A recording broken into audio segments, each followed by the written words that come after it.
नमस्कार, मी अश्विन बापट. दुपारचे 4 वाजता आपण बघताय टी टाइम न्यूज एबीपी माझावर. सुरुवातीला बातमी येते उद्धव ठाकरेंच्या मोर्चा संदर्भातली. शेतकऱ्यांना कर्जमाफी करावी या मागणीसाठी ठाकरेंची शिवसेना आज रस्त्यावर उतरली. उद्धव ठाकरेंच्या नेतृत्वाखाली छत्रपती संभाजीनगरमध्ये हंबरडा मोर्चा काढण्यात आलाय. ठाकरेंच्या शिवसेनेच्या नेत्यांसह मोठ्या संख्येने कार्यकर्ते आणि शेतकरी या मोर्चामध्ये सहभागी झाले होते. यावेळी उद्धव ठाकरेंनी सरकारवर जोरदार हल्लाबोल केलाय. शेतकऱ्यांच्या कर्जाचं पुनर्गठन नाही तर संपूर्ण कर्जमाफी करा अशी मागणी ठाकरेंनी केली आहे. कर्जमाफी केली नाही तर रस्त्यावर उतरू असा इशाराही ठाकरेंनी दिलाय. तर दिवाळीनंतर प्रत्येक जिल्ह्यातल्या शेतकऱ्याच्या भेटी घेणार असल्याचंही ठाकरेंनी म्हटलं.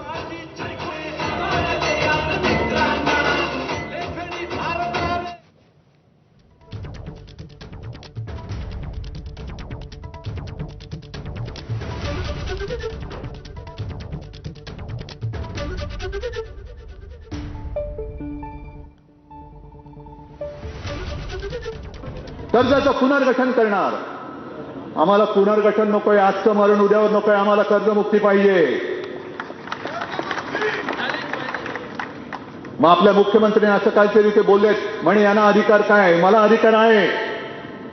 कारण मी मुख्यमंत्री असताना मी तुम्हाला कर्जमुक्त करून दाखवलं होतं तर हो बोला, नाही तर नाही बोला. अटीतटीच्या किचकट त्या जंजाळमध्ये तुम्हाला अडकवलं नव्हतं. फक्त तुमचा अंगठा आणि तुमच्या खात्यात पैसे दिले होते की नव्हते, होतं हो नाही तर नाही सांगा. मग तेव्हा मुख्यमंत्री काय डोळ्याला भात लावून बसले होते?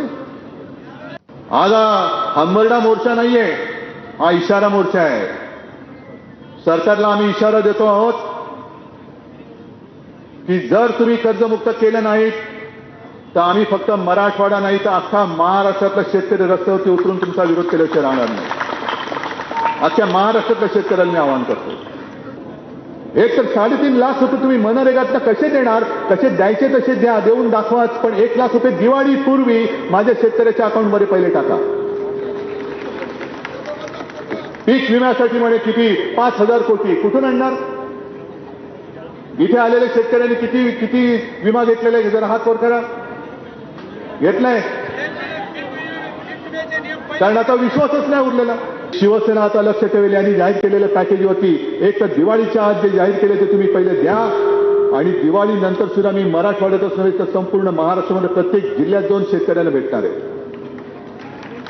प्रत्येक ठिकाणी विचारणार, दादा तुला किती पैसे मिळाले, तुझं किती नुकसान झालं होतं, विम्याचे पैसे मिळाले की नाही, कर्जाचे पुनर्गठन नाही, कर्ज माफ झाले की नाही, गाईसाठी पैसे मिळाले की नाही, हे सगळं मी विचारणार. हा शिवसेनेचा आता याच्या पुढचा